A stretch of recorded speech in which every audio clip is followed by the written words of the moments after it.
and other test cases in the Australian Industrial Relations Commission. I said his family came from South Australia, and I think I'd be remiss tonight if I didn't mention the fact that Reg's grandfather was Sydney Hamilton, one of South Australia's eminent winemakers, of a generation before we put winemakers up on pedestals. Sydney Hamilton achieved some fantastic things as a winemaker in the 20s, 30s, 40s, right up until in the 70s when he started a new vineyard down in the southeast in his 80s. So a remarkable man. Reg has written 2 books, and tonight he's going to be speaking about one of them. The second book is called Wolsey Matilda and the Sunshine Harvester Factory. I think he might say a little bit about that tonight. But the book he's talking about tonight, or the subject of the book he's talking about tonight, is about the foundation of the colony of South Australia, aptly called Colony. Strange Origins of one of the earliest modern democracies. This book was published by Wakefield Press last year. Thank you, Reg.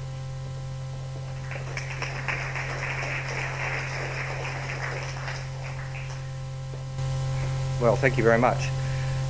First of all, I'd like to briefly explain, but it already has been explained, why I became interested in this subject, namely that my great-great-great, grandfather, Richard Hamilton, came to South Australia in 1837 when there were several hundred non-Aboriginal colonists in South Australia. It was a very early time, and there are old family histories that I used to read, and I used to, wonder what a freeman of Dover was, because he came from Dover and there were freemen there. What was that?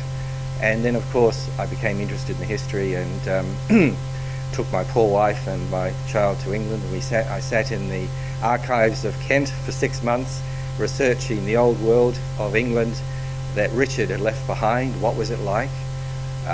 What were the attitudes? What was the degree of democracy and industrial development? Why did he leave? Because it was a 4-month voyage in this case, in a little wooden boat across 10,000 miles with all sorts of dangers, disease, ships sank, and of course they didn't know much about what was at the other end. Would it be a good life? Well, they didn't really know. So anyway, that's how I became interested in the history. And as part of that, it became more interesting because this is probably a strange way to start a talk on South Australia, but it's 1990 international dollars, and it compares the prosperity of Australia, the US and Argentina in 1870, 1890 through to 1998. And what's interesting about it is this: if you notice the early figures, from a very early time, Australia was remarkably prosperous. We are ahead of the US until the 1950s, in fact. In Argentina, another part of the New World, the Spanish New World, all of South America. There was the British New World, Australia, New Zealand, North America, and there was the Spanish and Portuguese New World of South America. And for some reason, something worked quite well economically in Australia. You see there? In the 1890s, Australia was known as a worker's paradise. That was a phrase often used because of the high level of productivity and the good conditions for working people. And America was the same. Somewhere in the 1950s, they began to surpass us in productivity. But nevertheless, it's an interesting question. Why exactly was it that we did so well economically so early? And also, if you don't just look at economics, but look at democracy, a similar result would be achieved. Australia, from a very early time, had a very democratic society. And if you imagine what this country would be like without a first world economy that we have, and without democracy, of course, it'd be totally unrecognisable. No one would recognise the place. And then if you think also that how many millions of people in the world have to live in without the benefits of a first world economy, without democracy. And of course you read in today's newspapers about a High Court decision about a certain Malaysian solution that you may have heard of. Anybody heard of the Malaysian solution? Now, I don't want to get controversial, but there wouldn't be a Malaysian solution if it wasn't for the fact that we had such a democratic society, a first world economy, and that the people who come in little wooden boats. They come from countries which don't have that. So you also think about the Arab Spring at the moment, the revolutions, the bloodshed, how many people have been shot in Syria today is the news, and so on. It makes you think that that process of democratization and perhaps also economic development took place in this country over 160 years ago, in the 1850s. And it did so, no one was shot except for the Eureka Stockade, but those are Victorians. And anyway, they deserved it. They rebelled. They put up a flag and they shot and so on. But anyway, that's a bit controversial. But the key thing is that in all the Australian colonies, really no one was shot. It was all done by the radical democratic constitutions which gave all men the vote, not all women, but all men. The vote came about through legislative councils, that is, partly elected councils, partly nominated, sitting around arguing, unpaid. And the Colonial Office back in England allowed this. In fact, they facilitated it. They set up these councils in the 1850s. They gave them the task of developing new constitutions, and they basically let them get on with it. And South Australia did get on with it, and it came up with the earliest, what I call one of the earliest modern constitutions, modern democracies, because it gave all men the vote. Chinese, Aboriginal men, in 1856. Quite an extraordinary thing. In New South Wales, all men got the vote in 1858. The first constitution in New South Wales was a squatter's constitution, as someone has said. And they had a nominated upper house, whereas we in South Australia had an elected upper house, even though it was elected with a very big property qualification. So why did South Australia do that? Why was South Australia so democratic, while South America was not, for example? Argentina was part of the Spanish New World, and Argentina has had some 20 revolutions since 1808, when Napoleon deposed the Spanish monarch, and that led to the breaking away of the South American Spanish colonies. So why is it that this country hasn't had 20 revolutions? Why is it that our economy is so successful? And those are the sort of questions that I've tried to deal with in my book, Colony, and it's really in two parts. It's a book about the old world of England and Britain, where so many colonists in South Australia came from, and the new world that they set up, and the transition to a better economy and to democracy that took place in South Australia. Now, we're a fairly well-developed country in many ways, but you have to ask yourself, why is it these questions haven't been asked before, or haven't been asked and dealt with very much? You won't find a lot of material on this sort of issue. Why is that? Here we have the United Nations. I don't know how much they spend on trying to promote economic development and democracy through the world. You have the Arab Spring, the painful process of of ordinary people trying to get some say in the way their country is run and some better economic conditions. You have Africa and the terrible conditions there. It really is an important issue, economic development and democracy, and yet in the colony of South Australia and in the other Australian colonies, except for Western Australia, which was a very late comer to democracy, the question of how it happened really isn't asked very often or looked at. And so I'll come back to that anyway, but there's probably four ways you can look at it, and I'll deal with them now and then perhaps deal with them later in conclusion. And one way is the world of ideas. Karl Marx said that when the 1848 revolutions broke out all over Europe, he said, a spectre is haunting Europe, the spectre of communism. That was his view. Well, it didn't do much haunting until, I suppose, the Russian Revolution, but nevertheless, socialism was one of the spectres of 19th century Europe, the phenomenal sort of set of ideas, not just Marxists, other sorts of socialists. But the other ones was, of course, nationalism. Nationalism led Prussia to defeat France in the War of 1870, and then using nationalism, unite Germany behind the Prussians and turned Germany into a sort of Prussian state. And then Bismarck and the Kaiser used nationalism to defeat the trainee liberals of Prussia, who were starting to have their say, but they lost the battle very badly because of nationalism. So that was another potent force of 19th century Europe.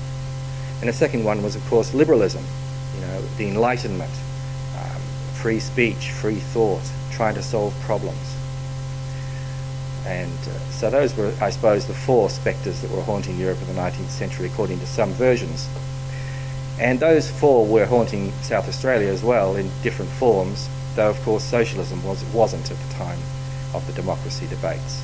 In 1848, communism may have been haunting Europe, but it wasn't haunting South Australia or the other little colonies at the other end of the world. But there was a problem with autocracy. It was a very mild sort of autocracy. It was the British governors. And the British governors ruled according to their own traditions, the British of liberalism, the British Constitution. And it was a strangely liberal, it wasn't a fully democratic society or constitution by any means. Only 5% of men could vote, women couldn't vote. And of course there was discrimination in many ways against other churches, Catholic churches, and the Protestant dissenters. And so it was a strange thing, but that was the South Australian version of autocracy that we had to deal with. Ruled by governors, ordinary people had no say, or they did have a say, but they couldn't vote. And the second one is, of course, liberalism, and that was phenomenally important in the development of South Australia's democracy.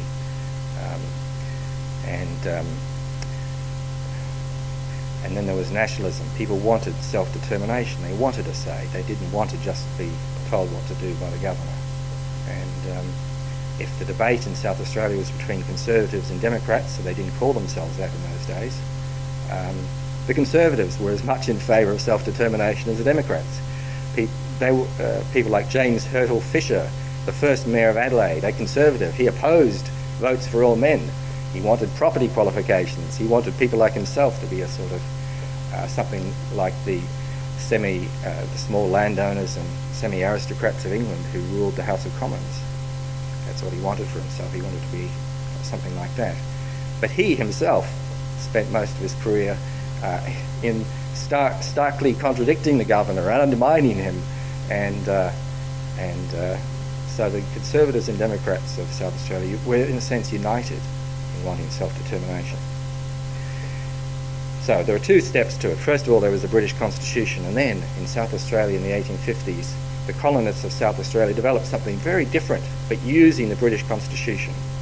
And my book Colony is in two parts, and I try to deal, first of all, in the first part, with the old traditional society of England and what it was.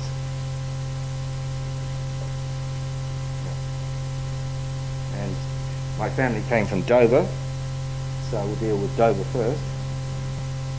It doesn't really matter what town you use in England. The society was very similar, the democracy was similar. Dover was, of course, quite strange. It was part of the Cinque Ports, the ring of ports along the coast, opposite the coast of France.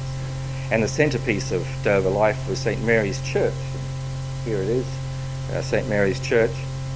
And it was to understand how English society of the early 19th century operated, from which the Australian colonies developed their precocious democracy and extraordinary standard of living. You have to understand that there was an established church in England, the Church of England, and the small church of St. Mary's was the centrepiece of Dover, and it was a centrepiece in many ways. It set rates. It taxed people to pay for repairs of the churches, including Protestant dissenters and Catholics, who hated them in some cases with a passion that perhaps were forgotten today. In those days, religion was a serious issue. In living memory were the religious wars where people had killed each other because of different religions. But nevertheless, they taxed Protestant dissenters and they taxed Catholics to pay for the church roof. And they also set the poor rates to support poor people. They had a whole range of governmental functions. England was divided up into something like 15,000 little parishes who were ruled by a little church like that and the local priest. And quite an interesting experience I had was looking at the old records of St. Mary's, and in the records of the vestry, the decision-making body of all the constituents was my great-great-great-grandfather, Richard Hamilton. There was his signatory, attending one of these meetings and setting poor rates and Another interesting function they had was to enforce morals. If a man was foolish enough to impregnate a single woman and make her pregnant, the local vestry could bring an action against him to make him support the woman, to marry her, or he went to jail. And you can still find the old records of these cases, which I don't know how they proved that he'd... but somehow they managed to bring these cases. So places like St. Mary's, the established church meant something. And if you were not willing to swear to the Anglican Communion, at one stage you couldn't hold office in local government, you couldn't be elected to the House of Commons, and so on and so forth. So it was a serious issue. And it was the Duke of Wellington's government in 1828 that finally brought in toleration of Protestant dissenters and Catholics. And all over England there were rallies against this destruction of the British Constitution that would occur by removing the privileged position of St. Mary's Church and the others across the country in the 15,000 parishes. And a rally was held in Kent, and the speaker who convened it, the sheriff, he said, "The Catholics have shown the cloven hoof, and we must affirm the British Constitution." But of course it was all pointless, and they changed the law, and Protestant dissenters and Catholics were brought within the Constitution in a real sense. So that was part of Old England. It was a very archaic society in some ways.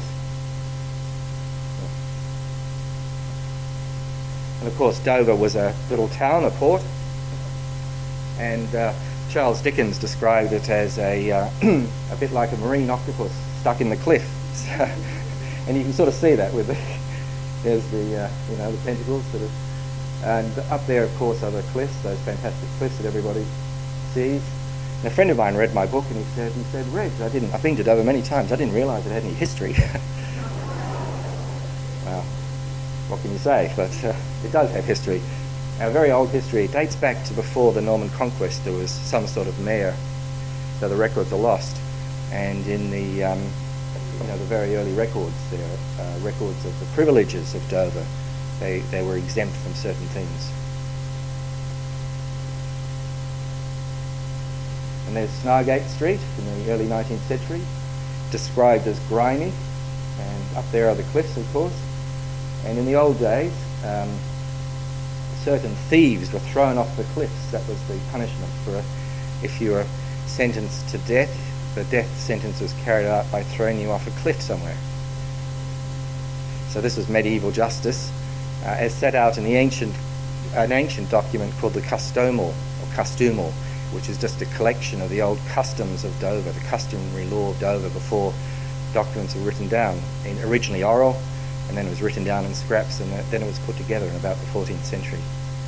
And in other places, in the Cinque Ports, they carried out death sentences in different ways.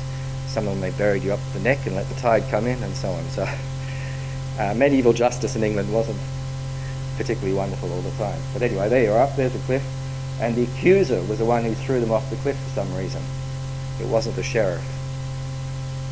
They think that's a remnant of ancient Anglo-Saxon law, or that's one of the theories. No? Well, I'll talk about it. We're talking about democracy, and this is a marvellous illustration of the democracy of England, because while it had an established church with all that involved, it was also known throughout Europe as a country of free speech, freedom of thought, freedom of expression, and public polls where you could actually lose. It wasn't like the elections of some countries that I shall not name, where the dictator receives 110% of the votes cast. You could actually lose, and one of the great struggles was this election here in 1784 to the seat of Westminster between the Whig leader and Fox and a nominee of the Tories, his hated enemies. Anyway, they battled out for something like 40 days at the polling booth, and the Whigs brought in this lady here, the Duchess of Devonshire, who was apparently extremely charming and very witty, and she went around flirting or more with the local tradesman who had the vote. And there she is, in the cartoon at the time, giving him a nice kiss. And she was known for that. It was a scandal of the time. And there's a nice little poem about it. And this lady is, of course, the Tories' answer, the Duchess of Salisbury. And the Tories brought her in to counter this disgusting behaviour. Unfortunately, she was considered less charming, and she was much older, and it didn't work, as you can see. So there you have it. So that's English democracy in action. And it was a real struggle. Fox won, I believe, I recall, but it took 40 days, and it was a terrible struggle. So you see, England had developed a system of free speech and democracy on the hustings, even if it was composed of episodes like that, and endless bribery. I think the record for buying a seat was something like £150,000. So there was a lot of bribery. It wasn't just, you didn't just kiss tradesmen, you gave them beer and you gave them pounds. Now, what on earth is this? This is the horn of Johannes. It's inscribed as such. And this was the horn that they used to blow in Dover at 5 a.m. to summon the freemen to the council chambers to elect the mayor. And again, it's a symbol of democracy. This is where our democracy came from, these sort of practices. Of course, the democracy was fixed. The elected officials used to give the freemen 4 names. They couldn't vote for anyone. The elected officials nominated 4 names, and they even fixed it more than that. On one occasion, they nominated 4 names. One was an invalid, couldn't walk or do anything. The other 2 lived in London and weren't even there. So, you know, it was a democracy, but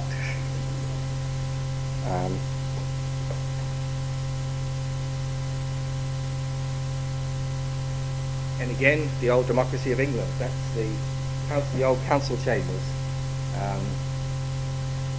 where the aldermen of Dover used to go about their important business. And when you read the records, it's hard to work out what they actually did. A lot of it was all ceremonial. You know, they had several court cases over who should carry the cape, who should carry the canopy over George the Third, I think it was, because Dover had as one of its ancient privileges the right to send someone or 2 people to carry the canopy over the king during the coronation. And of course, when the coronations came up, needless to say, there were a lot of people who wanted to be the ones. So you'll find court cases over the issue, several council meetings, brawls. They had to expel a brewer who decided he wanted to be the one. So they had a lot of time, a lot of important duties, the local council people. Anyway, there they are, and that's the fair, I think. This building, unfortunately, was taken down. They have a few scraps of it at the Dover Museum, but that's all. So it's a great shame. But it's from these sort of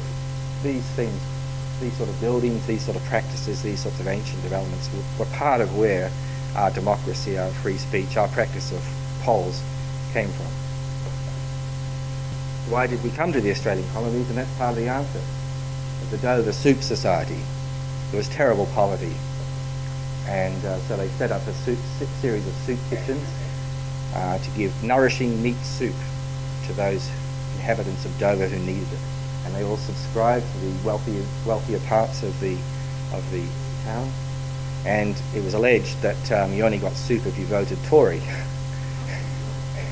Of course, that was hotly denied, and the truth of it is now lost to history. But that's the Dover Soup Society, and it's the poverty that led a lot of people to come to this country, or simply prospects of a better life. Now, what country did they come to? Well, it took a long time to tame the land of the continent of Australia. This is Australia in 1850, and if you look at the pastoral lands down here, this is it. And of course, here down to here were the squatters.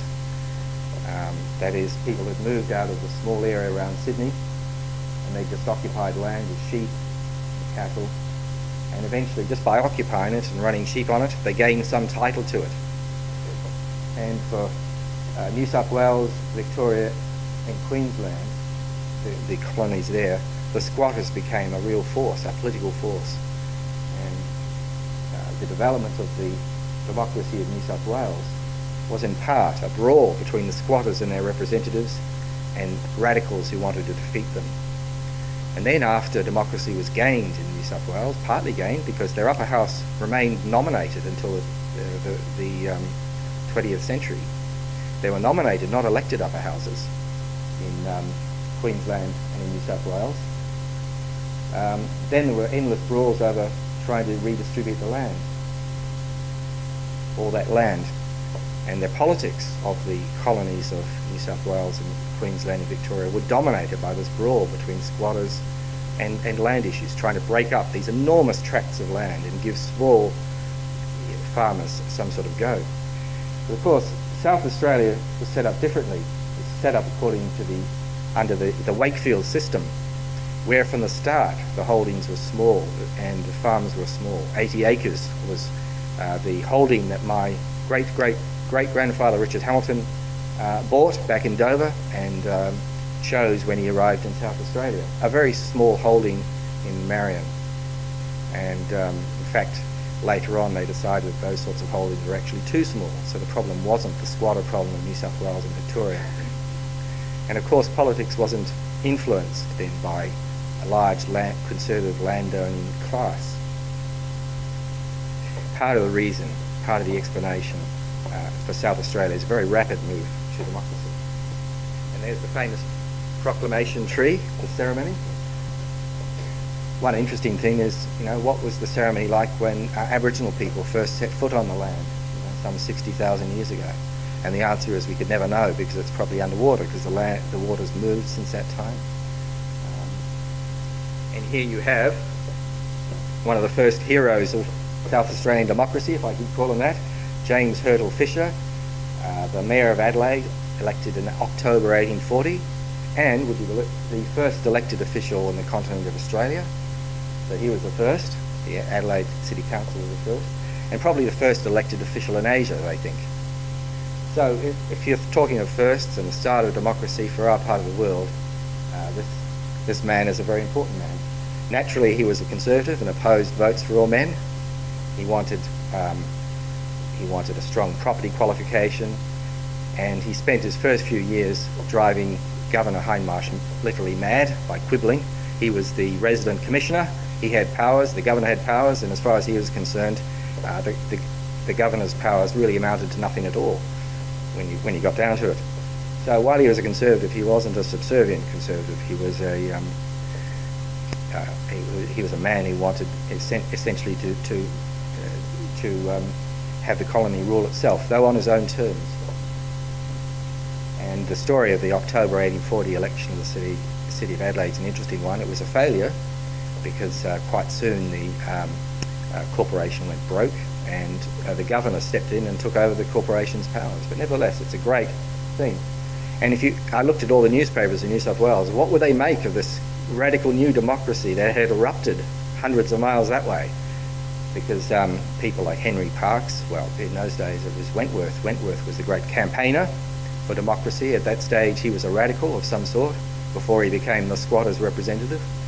And he set up a radical paper called the Australasian, which campaigned for voting rights for New South Welshmen. Not for New South Welsh women, but that's another story. And what did New South Wales papers make of this radical new democracy that had erupted? Well, what they made of it is this: they didn't mention it. And why didn't they mention it? Because the papers were full of columns deprecating each colony. So the New South Wales papers were full of columns pointing out that South Australia was extremely dry, its port was distant, it only had the torrens, and so on and so forth. So even in those days there was colonial rivalry. Perhaps it started a long time ago, and I suspect in part that's one of the reasons why the early democratic development of South Australia hasn't received much attention, because South Australia is one of the smaller states, and the story of New South Wales is a story that occupies the centre of the interest, I think, of Sydney-siders New South Welsh one. I come from Victoria, so I suppose they're not any better, but there you go.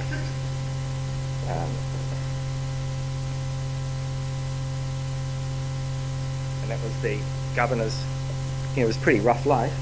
That was the governor's mansion. Originally it didn't have a chimney. It was thatched, and centipedes fell out of the roof onto visitors' heads. It was assembled by his crew, I think. So it was a pretty rough life for the first Governor Home Master.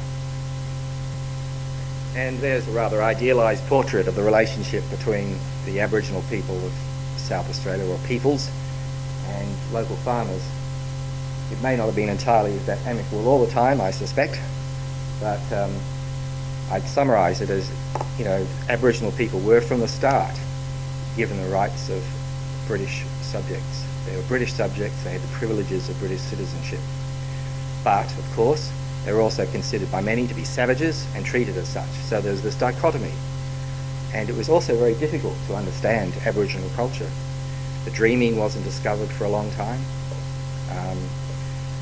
But one interesting thing is this: in the first elections in South Australia, 1851, 1855, Aboriginal men had the entitlement to vote.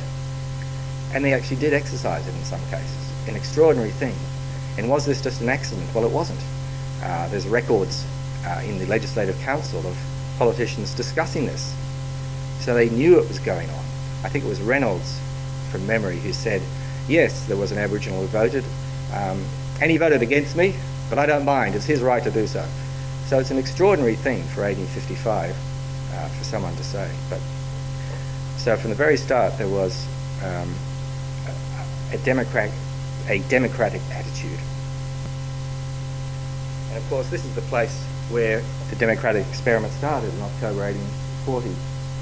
Corner of Hainley Street and King William Street was where they set up the polling booth for the Adelaide City Corporation election. And this is, of course, we come to the Hamilton family, because the other part of this is building the economy, the first world economy that we have today. It's not, those are the two sort of themes of my book, and my ancestors, of course, had a role in the wine industry. And there they are with their memorial centenary birthday something, the greetings I think it is, Hamilton's centenary birthday greetings, 1837, 1937, the Ewell Vineyards. And Frank Hamilton's special port, my great-great-grandfather's special port. And this is a copy of the land order he bought in England for 80 acres. There he is, Richard Hamilton, Dover, County Kent. Signed by people including Robert Torrens.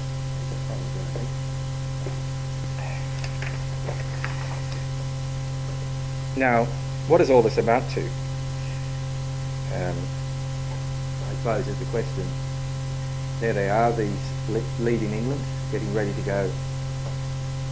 And here we have a sort of timeline, not because dates and acts are particularly interesting, but they illustrate the quickness of it.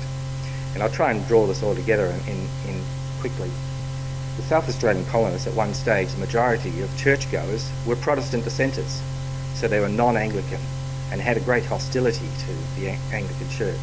So that was a sort of characteristic of early South Australian society. Another characteristic was, as we've heard, that they didn't have a big and powerful and entrenched squatters class. The landowners, their land holdings were smaller, and therefore they were less of an aristocracy. And of course Australia, unlike England, didn't have an aristocracy. The sort of semi-feudal arrangements of England that so many colonists were surprised at when they went back to England didn't happen, were not present. It was less of a divided society, and it was a very fluid society. And the other thing they had, of course, the benefit they had was they chose well with their empire. They chose the British Empire. And perhaps one shouldn't say this, but they were fortunate in so doing, because the Colonial Office not only allowed them to develop a democratic constitution, they set up the framework, the legal framework of an act specifically allowing them to do so. And then when a couple of governors conspired to try and force on South Australians the sort of limited democracy or something similar to that of England, Kingston, a radical, organised a large town hall meeting like this one, perhaps even larger, and they set up a petition and sent it off to England to block the Constitution, and the Colonial Office did so. And thereafter, there were elections in 1855, and one of the big issues was, should there be a limited democracy, as in England, or something different? And the Democrats swept the polls. They won every seat just about. There was a clear, overwhelming majority for the secret ballot and for democracy. The forces of conservatism, James Hurdle Fisher in particular, a villain, were defeated. And the Colonial Office then accepted this radical constitution. So you had the strange situation that in England, 5% of men could vote, and they were approving a constitution where every man in South Australia could vote, including Aboriginal men and Chinese. I mention Chinese because there were incidents of difficulty, or racial or ethnic difficulty between some of on the goldfields, for example. So it's a strange thing that the Colonial Office did so. And why would the British Colonial Office approve such a radical constitution? And where did it all come from? Where did these ideas come from? And that's what I'll conclude with. And there's two ways of looking at it. A simple way is this: you say it was the British Constitution plus the Chartists. The Chartists were a radical movement in England who campaigned for votes for all adult men, and who were totally defeated in England. But the people who came to South Australia and the other Australian colonies remembered their ideas and their campaigns, and they replicated them. The secret ballot, votes for all men, and self-government. And the other way to look at it is, of course, the British philosophers. Some of the candidates to the elections of 1851 and 1855 quoted people like John Stuart Mill, the philosopher of liberalism, Angus, or Giles quoted James Locke, another British philosopher. And to illustrate why these philosophers were important, perhaps I'll tell a story about John Locke. One of the great French philosophers was René Descartes, who was concerned to prove that he existed. An interesting question. Do I exist? That was his concern. And after many years of thinking about this issue, an important issue, after all, if you don't exist, where are you? He came up with the solution, which is, I think, therefore I am. So he was thinking, therefore he existed. Made sense? Anyway, John Locke's reply to that was this. He said, well, it's a bit of a silly question, because all he has to do there is sit for a while and get hungry, and then he'll know he exists. So there was a certain pragmatism and practicality to the British philosophers that was perhaps lacking in some others. So British philosophy and the Chartists and the British democratic traditions, which I'll be dealing with, the horn that summoned people to a crooked election and the polling booth where they struggled. And anyway, this is a timeline. Essentially, from 1834, the Act was assented to. By 1856, there was a radical democratic constitution. So in only 20 years, the South Australian colonists developed this radical democracy, and it was the most radical in the Empire, probably, at the time. It was the most radical in Australia. It led the way. And the last point I'll make is that sort of radicalism came through to federation, the federation debates. I've heard the South Australians were very influential in ensuring that women had the vote at federation. They may have lost the argument on Aboriginal people, but they won the argument on many democratic initiatives. So that's really what the book's about. Well, it's about a lot of other things, and I hope it's got a few jokes in it as well. So thank you very much.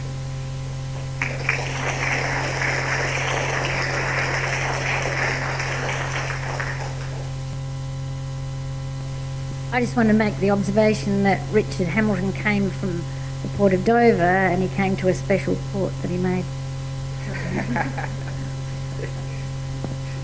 They should have called it that, shouldn't they? Dover. There is actually a wine company in the same district, the Petretti family, market a port called Dover Port. Is that right? It's because they're at Dover Gardens, though. Questions? The Hamilton Ewell, who was Mr. Ewell, or how did it get that connection? Well, there's two versions of the story. I think it was probably Temple Ewell, which is a little village just outside Dover, and I think that's where it comes from. And one record I found suggested that Henry Hamilton, my great-great-great-grandfather, may have been born in Temple Ewell. So it's close to Dover. It was just outside. In fact, it's now, as is the way of towns, they grow. It's now part of Dover, really. It's just one big blob, part of the marine octopus. Just to add to that comment, I think Reg's remark there is probably correct in that the name Ewell seemed to pop up when Henry took over from his father. Prior to that, the property was called Curtis Farm, and we don't know why. The name Curtis doesn't come up in the family anywhere, and it does appear on some documents, so I'm not sure where that came from. They didn't write it down. Questions?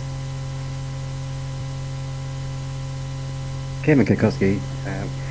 Well, I was very interested in that gross domestic product chart where in the 1890s Australia was up near the top when we consider that the land bubble burst and banks went down the gurgler, and yet we're still up near the top. Why was that?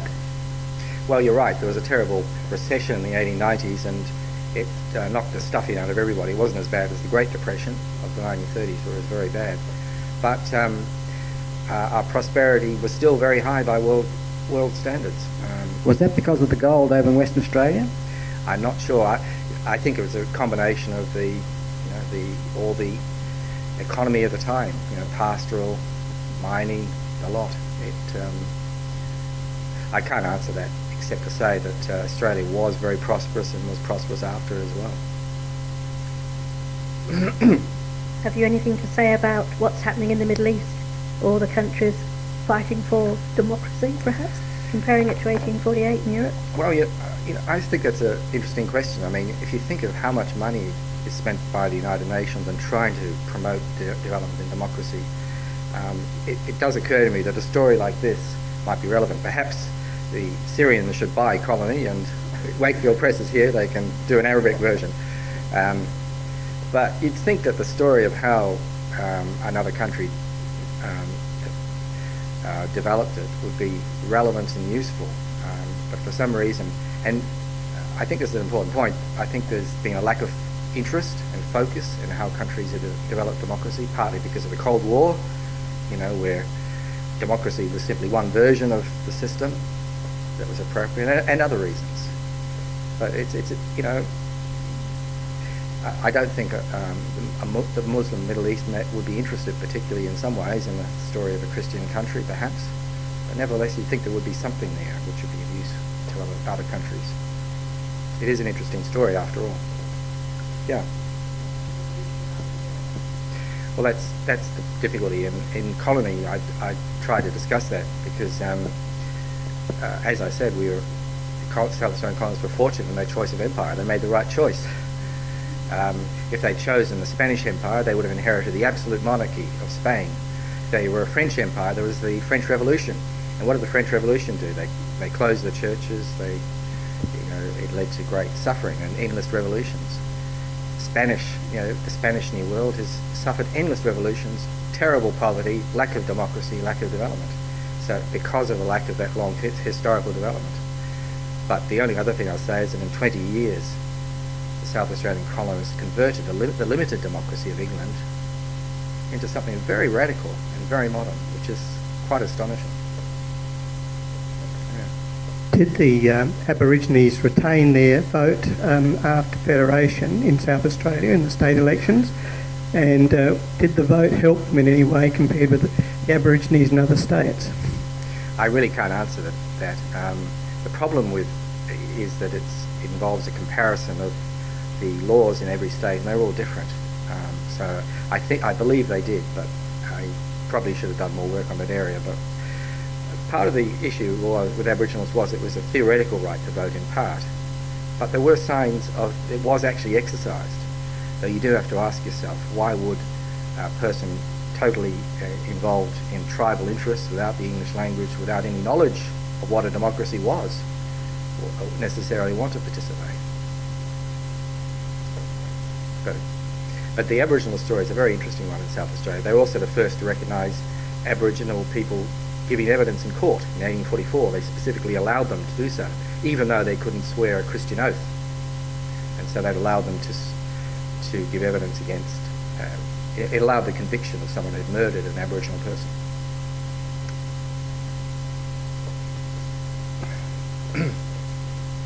Someone can correct me on this, but Aboriginal people didn't get the vote after Federation, but I can't recall the exact details. But the thing I wanted to say was that you put up the map about pastoral development. South Australia, I know, had a very high proportion of people in manufacturing industry by the mid-1850s, much higher, certainly higher than most of the other colonies, and a lot of innovation in technology. So that's an aspect of the democratic process, I think, that it wasn't, in sort of South Australia was, the small farmers had a very important role in Parliament, as John Hurst has written about. So that's a factor of importance. Very much so, and also local councils. New South Wales didn't have many local councils. They resisted them for decades because they didn't want to pay for their own roads and bridges. They wanted the colonial government, quite understandably, to pay for them. South Australians, being clever, decided that they'd have councils from 1853, and then proceeded half the time to refuse to vote down any taxes. So you had these councils with no taxation, farthing rates, as they call them, so they couldn't do anything. But nevertheless, they did have they developed local government and that sort of free speech and activity, and that's part of the development of a civil society, just like the development of a diverse economy with manufacturing is as well.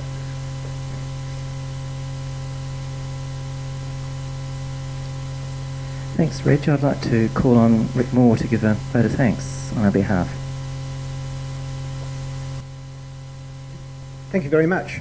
Well, what an interesting topic, and absolutely fascinating that perhaps over 100 people have decided to listen to these sorts of things, and really demonstrating with their presence here tonight a strong interest in South Australia's early history. A pretty apt title from a Victorian, I suppose. And what an interesting sort of background to democracy we have, and the farthing rates of Burnside even. But a great presentation. Thank you very much for your style and delivery, for the delivery of facts, not in a lecture so much as perhaps even a friendly conversation with us all. A talk tonight perhaps that demonstrates how strong democracy was, the idea of votes for all men, even the 5% of all men that voted, the new colony, the democratic institution that we perhaps value lightly today. A wonderful evening, and for me it perhaps underlined more the speed of democracy that I hadn't appreciated before. The rapid development that you illustrated, and the way we, as a state, we can hardly claim it here tonight, but the way our forebears got us to where we are today, the workers' paradise, the first world society, a wonderful context. So thank you very much for a great evening.